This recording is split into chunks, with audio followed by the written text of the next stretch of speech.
प्रश्नावली 1.2 प्रश्नावली 1.2 में क्वेश्चन में जाने से पहले इसका जो उदाहरण है ना उसको थोड़ा समझ लेते हैं, क्योंकि उदाहरण समझोगे तो क्वेश्चन ऑटोमेटिक बन जाएगा। उदाहरण भी कंप्लीट और क्वेश्चन भी कंप्लीट, दोनों साथ ही काम हो जाएगा। तो पहले हम लोग उदाहरण को समझ लेते हैं। अंक गणित के आधारभूत परिमेय में जो कुछ समझाया गया था उसके बाद वाला चीज, ठीक है ना। तो उदाहरण 5 से हम लोग शुरू करते हैं। यहाँ पे लिख दिए हैं लेकिन क्वेश्चन नहीं लिखे हैं, क्वेश्चन पढ़ कर सुना देते हैं, उसके बाद समझा देते हैं।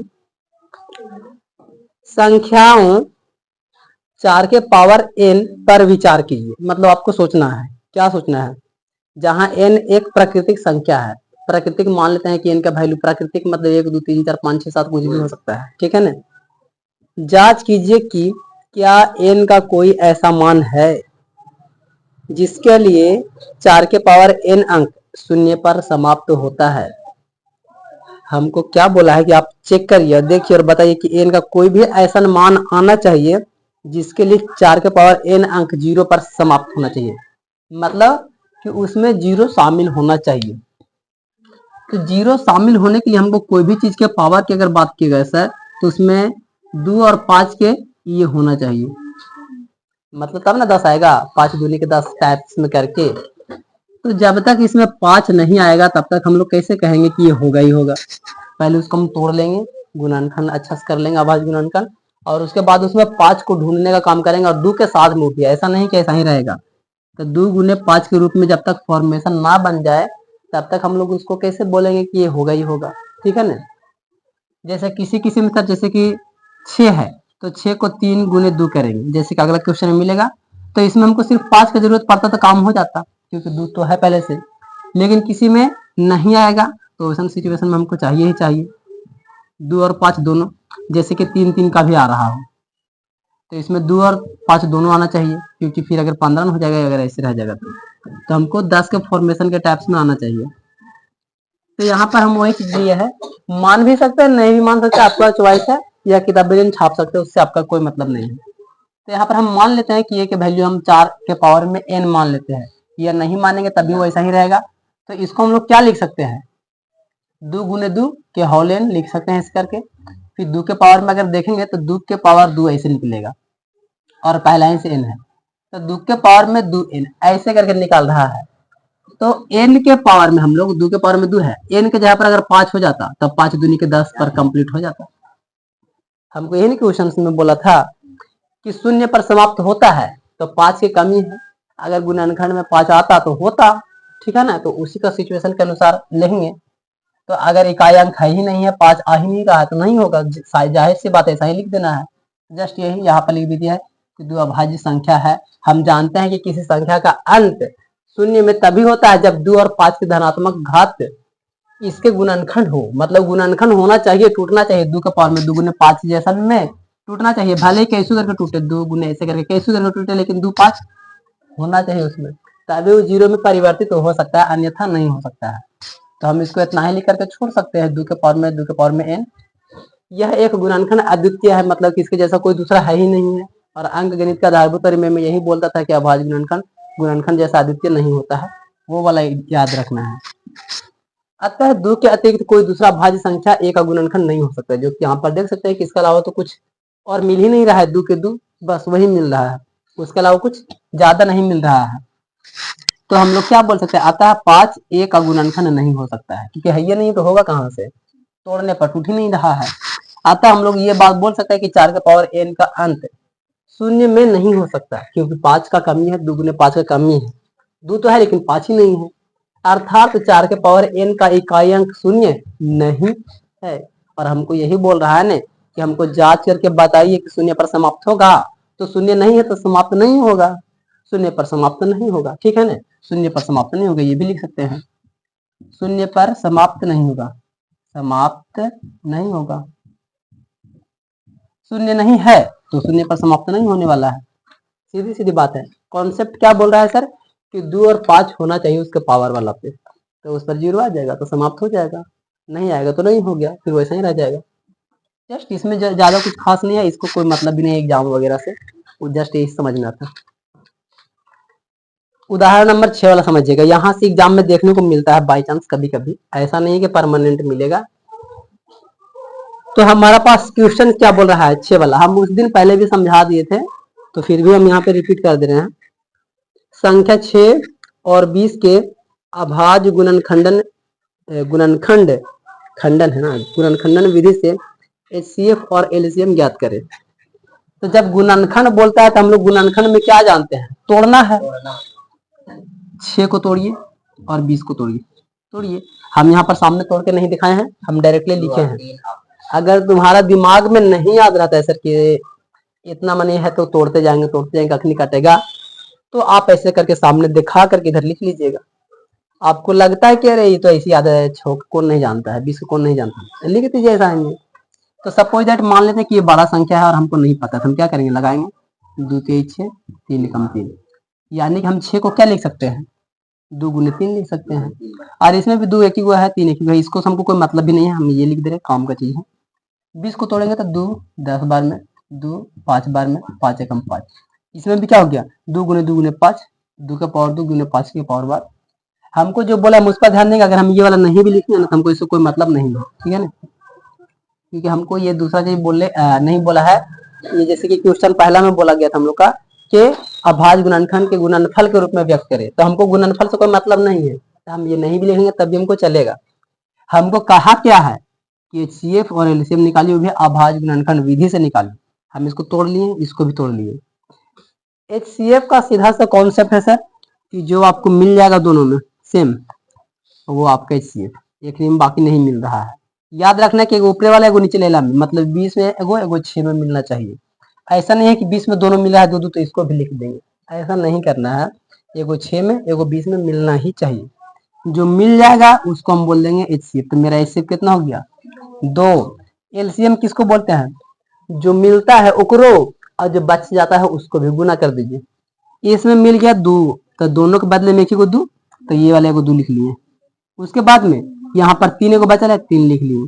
यहाँ पर 2 बचल है, 2 लिख लिए। 5 बचल है, 5 लिख लिए। सबको गुना कर दीजिए, 2 दूनी 4, 4 3 12, 12 25 60। तो ये मेरा 60 आंसर। हमको इससे कोई मतलब नहीं होता, क्योंकि हमको यहाँ पर वो नहीं बोला है, यहाँ पर हमको बोला सिर्फ एचसीएफ और एलसीएम निकाल के दीजिए, बस, इससे ज्यादा कुछ नहीं बोला है। तो जस्ट सिंपल है।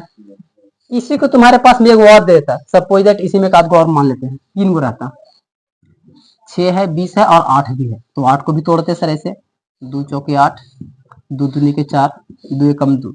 आप एरो में लिख लेते सर कि 8 को हम क्या कर सकते हैं, 2 गुने 2 गुने 2। ऐसा सिचुएशन आया था, तो हम देखते सर कि एगो 2 गो मिला ना सर, अरे गो 3 गो, मतलब तीनों में जो मिलेगा वही एचसीएफ, तो एचसीएफ 2 हो जाता है। और जो नहीं मिला उसको गुना कर देते, तो हमारे पास में 2 बच गया है, उसको भी गुना कर लेंगे, एक और 2 बच गए, तो एक में फिर और 2 और फिर और 2 गुना कर देते। तो क्या 60 दूनी के 120, 120 दूनी के 240। क्या 8 में एग्जाम्पल है, 8 वाला वही 3 गो वाला, तो हम नहीं लिखे क्योंकि यही समझा दे रहे हैं। बार बार क्या एक ही एग्जाम्पल को समझना है। एकरा में बोला है अलग तरीका से, हालांकि हम भी ऐसा ही करके इसमें बना सकते हैं, लेकिन थोड़ा तरीका चेंज कर दिया है, हल्का सा किया है। नहीं भी करेंगे तब भी आंसर मेरा सही आएगा। क्वेश्चन नंबर 7 पढ़ लेते हैं उदाहरण का। अभाज्य गुणनखंड विधि द्वारा 96 404 का एचसीएफ ज्ञात कीजिए। पहले क्या बोला है, एचसीएफ ज्ञात कर लीजिए, ठीक है ना, दोनों का, और फिर इनका एलसीएम ज्ञात करिए। एचसीएफ ज्ञात करे के बाद एलसीएम ज्ञात करिए। तो आप ऐसे भी कर सकते हैं कि एचसीएफ फिर एलसीएम लिख दीजिए, एकदम से मेरा नियम। या तो फिर जो फॉर्मूला लिखाया गया था 2 संख्याओं का गुणनफल वाला, याद आ रहा है कुछ, तो उस वाला फॉर्मूला पर एलसीएम निकाल लीजिए, वैसे कर लीजिए। ऐसे या ऐसे कैसे भी कर लीजिए, दोनों कॉन्सेप्ट सेम है, लेकिन इसमें खाली बोला था कि हमको एचसीएफ निकालिए पहले, उसके बाद एलसीएम निकालिए। तो एचसीएफ का वैल्यू इसमें पुट करेंगे तब एलसीएम वो सही वाला आ जाएगा। तो यहाँ पर भी हमने वही किया है। पहले 96 को लिए सर, तो 96 को तोड़ लीजिए इधर साइड में, जितना भी आपको तोड़ना है। जिसको लगता है कि हमको पहाड़ा नहीं आता उतना तोड़िए। 96 को हम क्या लिख लेंगे, 2 चौके 8, 2 चौके 8, 2 8 16, 2 से लगेगा 24 दूनी 48, 2 से लगेगा तो 12 दूनी 24, 2 से लगेगा 6, 2 से लगेगा 3, 3 से लगेगा 1। तो मेरे पास में जो भी आए इसको हम लिख दिए 96 को, एगो 2 गो 3 गो 4 गो 5 गो, 1 2 3 4 5 हो गया। उसके बाद में 3 बच गए, 3 लिख दिए। इसको हम ऐसे लिखे चाहे ना लिखे, उससे हमको कोई मतलब नहीं है, ठीक है ना। हमको जो काम का है वो चीज ध्यान देंगे। 404 को फिर तोड़ लीजिए, इसको भी तोड़ेंगे तो कितना से लगेगा, 2 से तो 2 दूनी के 4, 2 एकम 2, फिर से 2 से 101 ना, और फिर उसके बाद में यही बात क्या कि 101 एकम 101, जस्ट वही चीज तो यहाँ पर भी हो गया है, 2 गुणे 2 गुणे 101। इसको पावर में लिखे ना लिखे हमको कोई मतलब नहीं है, वो हमको गुणनफल हो गया, गुणनफल से हमको कोई लेना देना नहीं है। हमको क्या बोला था पहले नंबर में, HCF। HCF का कॉन्सेप्ट क्या बताया था, जो मिलेगा वही, ये को 2 मिला, दोनों में एक में मिल रहा है और कोई नहीं मिल रहा है, तो जो मिलेगा वही आंसर हो जाएगा।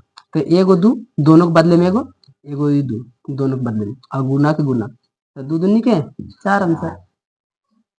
तो मेरा HCF क्या आया 4। अब हमको अगर बोलता है एलसीएम के लिए सर, तो हम एलसीएम यहीं पर निकाल लेते, लेकिन हमको बोला HCF निकालने के बाद एलसीएम, तो हम ये वाला फॉर्मूला पर फिट करेंगे। जैसे कि हम लोग जानते थे सर कि दो संख्याओं का गुणनफल जो था HCF और एलसीएम का गुणनफल, यही ना था फॉर्मूला में, कि दोनों संख्याओं का गुणनफल बराबर में HCF गुने एलसीएम, यही कॉन्सेप्ट था।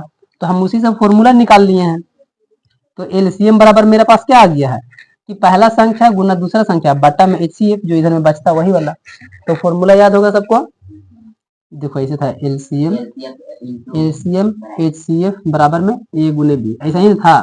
तो ए बी यहाँ 96 404 है, वो ए है वो बी है, हमको बोला एलसीएम, तो HCF को क्या करेंगे, उठा के नीचे रख देंगे, तो फॉर्मूला मेरा क्रिएट हो गया। अगर कभी बोलता है कि एलसीएम निकालिए और HCF निकालिए, एलसीएम अलग से फिर HCF, तो HCF यहाँ रखते, ये एलसीएम को यहाँ रख देते।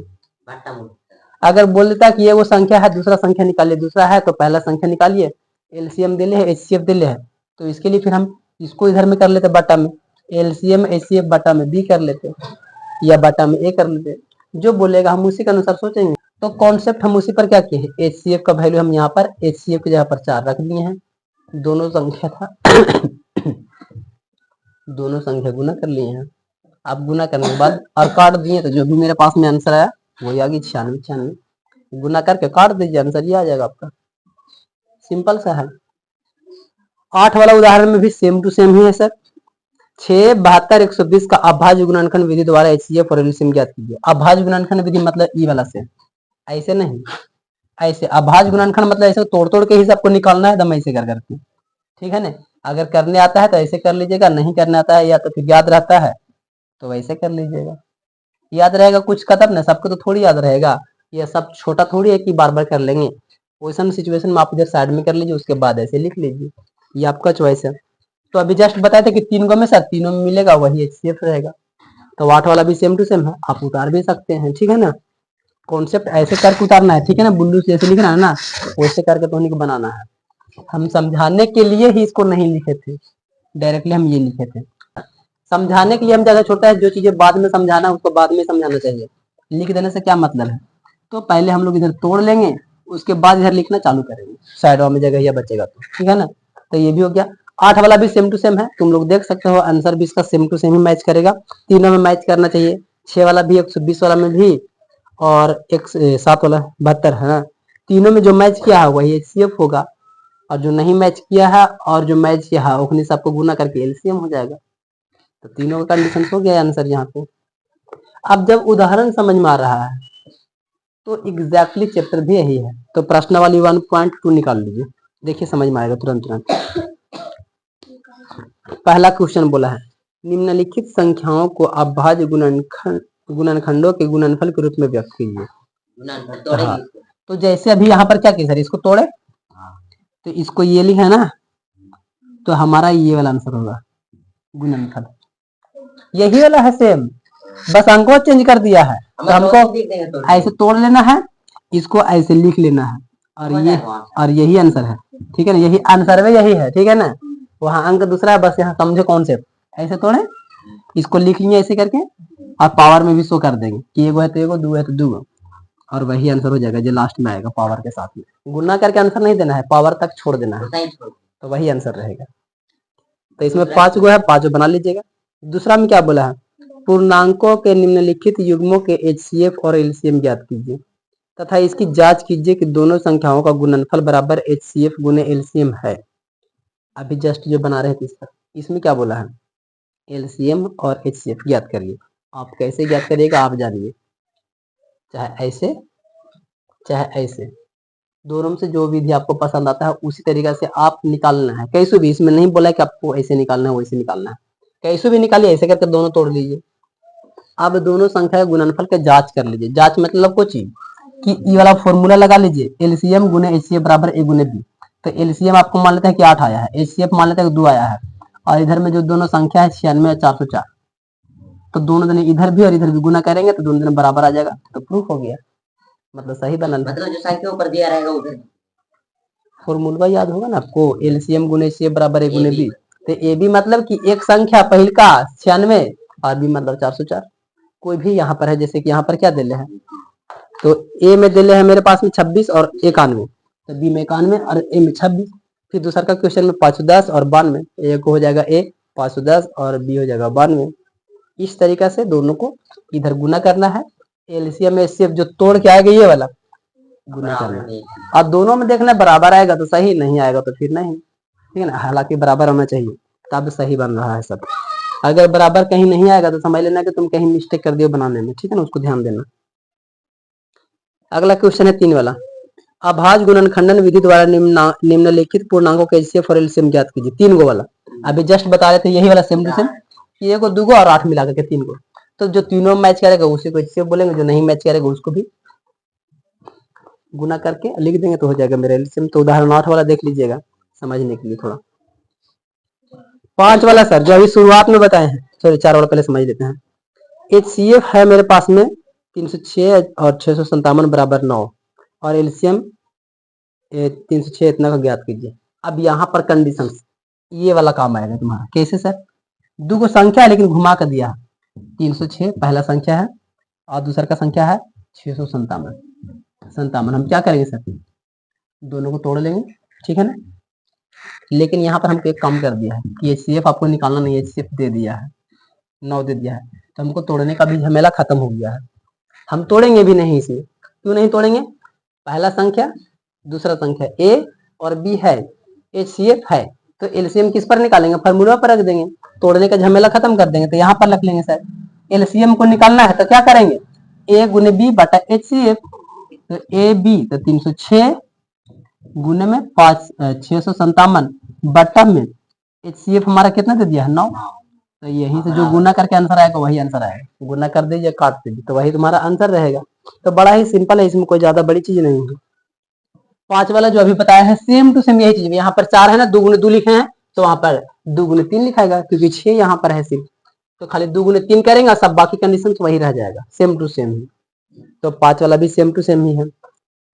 7 वाला थोड़ा सा समझ लीजिए, किसी खेल के मैदान के चारों ओर एक वृत्ताकार पथ है, इस मैदान का एक चक्कर लगाने में सोनिया को 18 मिनट लगते हैं, सोनिया को 18 मिनट लग रहा है, ठीक है ना, जबकि इस मैदान का चक्कर लगाने में रवि को 12 मिनट लगते हैं, रवि को 12 मिनट और सोनिया को 18 मिनट लग रहा है।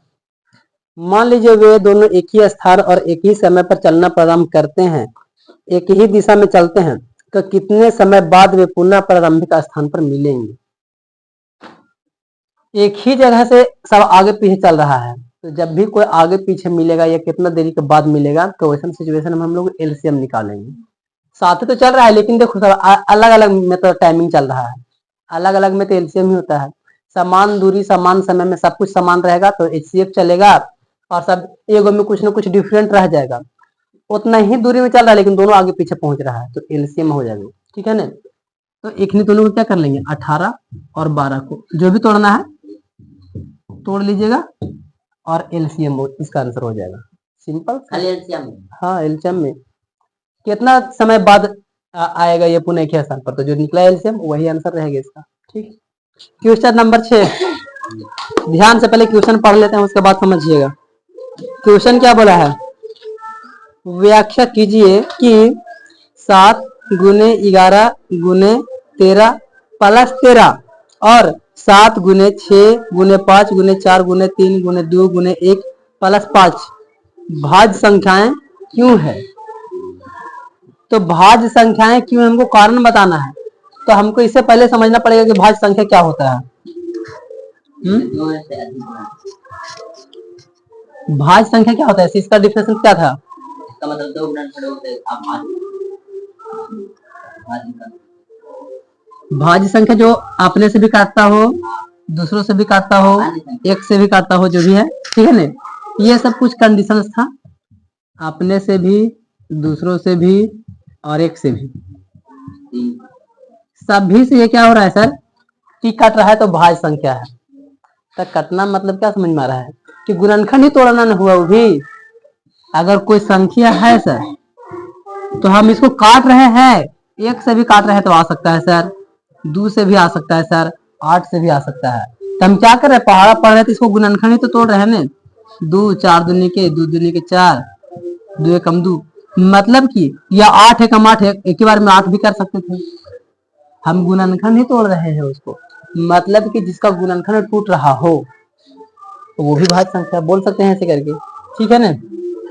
तो हमको जो कॉन्सेप्ट समझ में आया यही चीज है कि जो अपने से भी कट जाए, दूसरों से भी कटे, और एक से तो परमानेंट रहता ही रहता है सारा चीजें, ठीक है ना।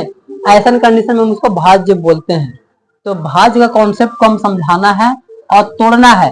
अगर बार बार दूसरा दूसरा संख्या भी आता है तो हम कह देंगे कि हाँ भाई रे ये होगा। अब अगर खाली एक ही संख्या आ रहा है और दूसरा संख्या आ ही नहीं रहा है, दूसरा संख्या नहीं, एक तो है ही परमानेंट, एक की संख्या आ रहा है सेम और दूसरा अलग नहीं, तो फिर नहीं कटेगा। और दूसरा आएगा तो कटेगा। तो हमको देखना है सिर्फ कि दूसरा आ रहा है कि नहीं, आवाज गया तो कट जाएगा, मतलब सही हो जाएगा। तो हम क्वेश्चन के अनुसार दो को हमारे पास है तो हम दोनों को मान लेते हैं, एगो की संख्या को ए मानते हैं, दूसरा संख्या को बी मान लेते हैं, ठीक है ना। तो जब हम इसमें देखेंगे तो क्या नॉर्मल लग रहा है, 7 गुने 13 गुने 13 प्लस में 13, यहाँ कॉमन लेने को मिल रहा है। ये देखो 13 13 कॉमन लेने को मिल रहा है, यहाँ पे प्लस में आ रही है, सब पूरा गुना में है। तो यहाँ से 13 को निकाल लेंगे तो क्या बचेगा मेरे पास में, यहाँ से 13 गायब, लेकिन यहाँ एक बचेगा नहीं। तो यही पर हमने यहाँ पर हल करना चालू कर दिया कि a बराबर 13 को उठा लेते हैं कॉमन, तो मेरे पास 7 11 13 तो इसमें से हट गया है, तो यहाँ पर बच्चा खाली है। हम इसको इस तरीके से कर लिए, फिर इसको इससे कर लिए, और इसको 11 7 77 और एक 78 बोर्ड मास वाला नियम। अब हम 78 को क्या तोड़ सकते हैं, तोड़ सकते हैं ना 78 के। तो 78 के तोड़ेंगे तो क्या तोड़ेंगे, अगर अलग अलग संख्या से आ गया, 78 से भी आ गया, एक से भी आ गया, मतलब तीनों कंडीशन से है, तो मतलब कि ये भाज्य हो जाएगा। तो इसको तोड़ेंगे तो क्या तोड़ सकते हैं, 78 को 34 35 70 36 37 38 2 3 6, यहाँ पर बचा 2 9 18। फिर यहाँ पर टूटने का संभावना 3 से सर, 3 एकम 3 और 3 3 9 13, 13 एकम 13, मतलब यहाँ 78 2 से भी काट रहा है, 3 से भी काट सकता है और 13 से भी काट सकता है, एक से भी काट सकता है, और 78 खुद से भी काट सकता है। पूरा कंडीशन से मिल रहा है कि सबसे काट सकता है। गुणनखंड तोड़ने से ही हमको पता चलेगा कि कटेगा कि नहीं। तो हम यहाँ पर आराम से लिख सकते हैं 13 और 2 और 3। तो यहाँ पर क्या कर दिए 13 2 और 3, मतलब क्या सर कि ये जो संख्या है ना, ये पूरा ये आराम से अपने से भी काट सकता है, दूसरों से भी काट सकता है, एक से भी काट सकता है। तो जब काट सकता है तो भाज्य है, कंडीशन सही हो गया मेरा। तो हम यहाँ पर लिख सकते हैं कि ए अभाज्य गुणनखंडों का गुणनफल है, अभाज्य गुणनखंडों का गुणनफल है, देखो मिल रहा है, इसलिए हम इसको बोल सकते हैं सर कि ये भाज्य संख्या है, क्योंकि गुणनफल हमें मिल ही रहा है सर अभाज्य गुणनखंडों का। तो जस्ट हो गया। तो ये वाला हो गया सर। अब दूसरा को भी देख लेते हैं, इसको में भी सेम कंडीशन, 5 यहाँ मिल रहा है, 5 यहाँ कॉमन ले लेते हैं। तो 5 को कॉमन ले लिए, बाकी इसमें से 5 गायब हो गया, यहाँ 5 गायब हुआ तो खाली एक बचेगा। सभी को गुना करके और एक जोड़ेंगे तो गुना करने पर 1007 आएगा, और एक जोड़ेंगे तो 1008 हो जाएगा। अब इसको हम तोड़ के देखेंगे तो क्या तोड़ सकते हैं, जैसे इसको तोड़े वैसे इसको भी तोड़ेंगे। तो हमारे पास में जो यहाँ पे, एक मिनट, यहाँ पर 4 कैसे लिखा गया, 5 ना कॉमन लिए थे, तो यहाँ पर मेरे पास 5 पहले से है। अब इसको जब तोड़ रहे हैं 2 गुने 2 गुने 2 गुने 2 3 3 7, मतलब ये 2 से भी कट रहा है सर, 3 से भी कट रहा है सर, 7 से भी कट रहा है, 1 से भी कट रहा है, ये खुद से भी कट रहा है, तो ये भी कट रहा है। तो ऐसा कंडीशंस में मेरा बी वाला भी सर भाज्य संख्या है, क्योंकि सर बी अभाज्य गुणनखंडों का गुणनफल है। इसको जब तोड़ रहे हैं तो गुणनफल मिल रहा है, और इसीलिए हम लोग कह सकते हैं कि ये भाज्य संख्या है।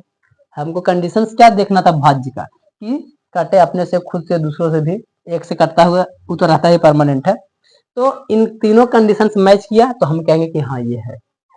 तो हमको क्वेश्चन में तो यही बोला था कि बताइए कि भाज्य संख्या क्यों है, कारण, तो कारण दे रहे हैं क्योंकि गुणनफल टूट रहा है, इसका गुणनफल मिल रहा है, तो ये भाज्य संख्या है। बस कंडीशन कंप्लीट। तीसरा नंबर क्वेश्चन क्या बोल रहा है, अभाज्य गुणनखंड विधि द्वारा, पहला ही बोल दिया, अभाज्य गुणनखंड विधि द्वारा निम्नलिखित पूर्णांकों के HCF और LCM दोनों निकालना है, और वो भी अभाज्य गुणनखंड से। तो मेरे पास में संख्या क्या है, 3 के पहला में हम देख लेते हैं सर, 12 है, 15 है और 21 है। लिखिएगा नहीं, सिर्फ समझिएगा। तो हम इसको क्या कर सकते हैं, बोला कि अभाज्य गुणनखंड से, अगर आपको याद है सर तो आप 12 को तोड़ लीजिए साइड में, 15 को तोड़ लीजिए साइड में, और 21 को तोड़ लीजिए साइड में। अगर आपको समझ में आ रहा है कि तुरंत हम तोड़ सकते हैं तब, अगर लगता है कि ऐसे नहीं सर तो हम इधर साइड में तोड़ लेंगे पहले, उसके बाद हम यहाँ लिख देंगे 12 को 2 छक 12, 2 तिहाई 6, 3 एकम 3, इसको क्या लिख सकते हैं, 2 गुने 2 गुने 3। ठीक है, एक तो रहेगा ही रहेगा, परमानेंट है, तो इसलिए एक नहीं लिखे हैं। अगर बाय चांस कभी सब संख्या नहीं आए तो एक जरूर ध्यान रखना है, ठीक है ना, एक को ध्यान रखेंगे, जब बार बार ये सब रिपीटेड संख्या ना मिले तो एक मिलता है। ठीक है, 15 को भी तोड़ लेंगे, 3 5 15, 5 एकम 5, तो 3 गुने 5 कर लेंगे इसको। 21 का सर, फिर 21 को तोड़ेंगे, 3 7 का 7 एकम 7, तो 3 गुने 7। अभी जस्ट बताया कि तीनों में एक एक है सर कॉमन सा चीज, तो हमको अगर लिखने का इच्छा करता है तो आप लिख लीजिए भाई, आपका मन है, क्योंकि इसमें कुछ मिला नहीं था, हम एक भी लिख लेंगे, एक भी लिख सकते हैं, नहीं भी लिख सकते हैं, आपको लगता है तो लिख लीजिए, कोई दिक्कत नहीं है। HCF निकालने के लिए बोला था ना, HCF बराबर में क्या होगा मेरे पास, देखो ये मिल रहा है 1, या देखिए ये 3 मिल रहा है, 3, और कुछ तो नहीं मिल रहा है, तो HCF बराबर 3 आंसर मेरा हो गया आंसर। LCM बोला है, LCM में जो मिल गया उसको तो रखने दीजिए, रहने दीजिए, 3 तो है ही, उसके बावजूद जो बचा है उसको भी मिलाइए, 2 गुने में 2 गुने में 5 गुने में 7, अब गुना करके लिख दीजिए आंसर, 3 दूनी के 6, 6 दूनी के 12, 12 पच्चे 60, 60 सते 7 छक 42, 420, आंसर देखो तो कितना दे रहा है, 3 और 420, तो जस्ट यही हो गया मेरा आंसर। ऐसे बनाना है, ठीक है ना। अगर आपको लगता है कि ऐसे भी घेर सकते हैं तो भारतीय भवन में ऐसे घेरल रहता है, ठीक है ना, सब किताब में अपना अपना होता है कंडीशन में, भारतीय भवन में ऐसे करके तुमको घेर के मिल सकता है, तो आप घेर भी सकते हैं पेंसिल से, ऐसे करके, कलम से मत घेरना, गिरा जाएगा, ठीक। बाकी नहीं भी गिरेंगे तब भी डायरेक्टली लिख दीजिए, कोई दिक्कत नहीं है। हाँ, एक नहीं भी लिखे तब भी चलेगा, ठीक है ना। एक हम इसे लिख दिया है ताकि कभी ऐसा क्वेश्चन मिल जाए कि जिसमें नहीं मैच किया 3, तब कौन सी मैच करेगा, तो एक मैच करो ना भाई रे, तो उसको ध्यान रखना है, बस ध्यान रखना है, और क्या, लिखिए नहीं लिखिए, ध्यान रखते हुए लिखिए है। हमारे पास चौथा नंबर क्वेश्चन क्या बोल रहा है कि HCF 306 और 657 बराबर 9 दिया है, मतलब हमको यहाँ पर हल करेंगे तो इसमें दिया हुआ लिखेंगे, क्योंकि क्वेश्चन में दिया है क्या दिया है सर, HCF बराबर में दिया है, HCF किसका किसका दिया है, HCF में अंको लिख देते हैं, 306 657 का HCF 9, HCF के वैल्यू 9 है, इसको भुला दीजिए थोड़ा देर के लिए, HCF के वैल्यू 9 है, ये दो संख्या है मेरे पास, और LCM निकालने के लिए बोला है, LCM निकालने के लिए बोला है 306 और 657, इसको निकालने के लिए बोला है। अब यहाँ पर दो माध्यम है, आप चाहे तो 306 और 657 को तोड़ करके निकाल लीजिए, HCF है, आपको LCM बोला है तो खाली एक ने दोनों को तोड़ के निकाल लीजिए, ये आपका चॉइस है। लेकिन जब यहाँ पर HCF की वैल्यू 9 दिया है तो आपको तोड़ने वाला काम नहीं करना चाहिए, आपको फॉर्मूला वाला काम करना चाहिए। तो फॉर्मूला में हम लोग क्या जानते थे कि दो संख्याओं का गुणनफल, दो संख्याओं का गुणनफल होता था ना, गुणनफल, या इसको हम लोग शॉर्टकट में लिख सकते हैं a गुने b, क्योंकि दो संख्या मेरे पास में है, एगो ही है एगो ही है, a गुने b भी लिख सकता है शॉर्टकट में, या तो खाली हिंदी रहने दीजिए, कोई दिक्कत नहीं है। क्या होता था, LCM गुने HCF, ये होता था, तो a b मेरे पास में क्या है, 306 गुने में 657 बराबर में LCM हमको निकालना है सर, HCF मेरे दिया है, तो LCM रहने दीजिए, इसको ऐसे LCM रहने दीजिए। HCF के इधर गुना में से भागा भेज सकते हैं कि नहीं, HCF को भागा भेज सकते हैं, कितना वैल्यू दे रहे हैं, 9, काटता है काटिए, नहीं काटता है गुना करके। 9 से 3 अच्छा देख लेते हैं ट्राई करके। 306 देखते हैं ट्राई करके 9 से। किरण करो कटेगा, नहीं कटेगा तो गुना करके भागा कर देंगे लास्ट में। तो 9 का 27, 9×27, 9 चौके 36, मतलब कि 9 का पाला में ये 34 बार में काट रहा है, ठीक है ना। अब जब आधा काम हो गया सर, तो अब आधा काम क्या बच गया है कि ये 34, 657 और 34 से गुना, 7 चौ 28, 4 25 20, 20 2 22, 6 चौके 24, 25 26, 7 21, 5 3 15, 16 17, 6 18 और 19, 8 3 7 6 13, 9 2 11 1 12, 1 और 1 2। तो देखिए मेरे पास में एलसीएम क्या आया, 22 33 8। यही मेरा आंसर हो गया है। हम इस कॉन्सेप्ट में बनाएंगे। क्यों इस पे बनाए सर, क्योंकि हमको यहाँ पर एचसीएफ दिया था। जब हमको एचसीएफ का इस्तेमाल ही नहीं करना था तो क्यों दिया था, हम फिर दूसरा का तरीका से निकाल लेते। लेकिन हमको दूसरा में थोड़ी बोला है कि गुणनखंडन कर दीजिए, उसको गुणनखंड से तोड़ के बनाइए, ऐसा नहीं बोला था। डायरेक्टली एचसीएफ दिया था तो हमको इसको फॉर्मूला पर ही बनाना चाहिए।